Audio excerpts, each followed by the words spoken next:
நம்ம பார்க்க போகிற ப்ராப்ளம் என்னென்னா சிம்பிளிஃபிகேஷன் தான். ஸோ இந்த ப்ராப்ளமை எப்படி சால்வ் பண்ணுறதுன்னு பாருங்கள். ஆக்சுவலாக இது வந்து பார்த்தீங்கன்னா a square minus b square is equal to a plus b into a minus B.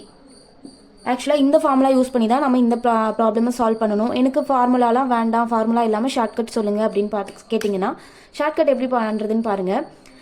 இங்கே கீழே இருக்கிற நம்பரை விட்டுருங்க, மேலே இருக்கிறது மட்டும் பாருங்கள். மேலே பார்த்தீங்கன்னா ஒரே நம்பர் 2 டைம்ஸ் மல்டிபிள் பண்ணியிருக்காங்க, மைனஸ் வேற ஒரு நம்பர் ஒரே நம்பரை 2 டைம்ஸ் பண்ணியிருக்காங்க. இங்கே 2 நம்பர் இருக்கும், 2 டைம்ஸ் மல்டிபிள் பண்ணி நடுவில் மைனஸ் வந்தால் இந்த மெத்தட் யூஸ் பண்ணிக்கோங்க.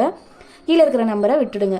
ஸோ ஃபர்ஸ்ட்டில் இருக்கிறது ஃபர்ஸ்ட் நம்பர் என்ன 561, அப்போ 561. இதில் செகண்ட் நம்பர் என்ன 31. இதை வந்து ஒரு டைம் ப்ளஸ் பண்ணிக்கோங்க, ஒரு டைம் மைனஸ் பண்ணிக்கோங்க. 561 31. இது ப்ளஸ் பண்ணிக்கோங்க, இது மைனஸ் பண்ணிக்கோங்க. மைனஸ் பண்ணால் என்ன வரும் 530 கிடைக்குமா?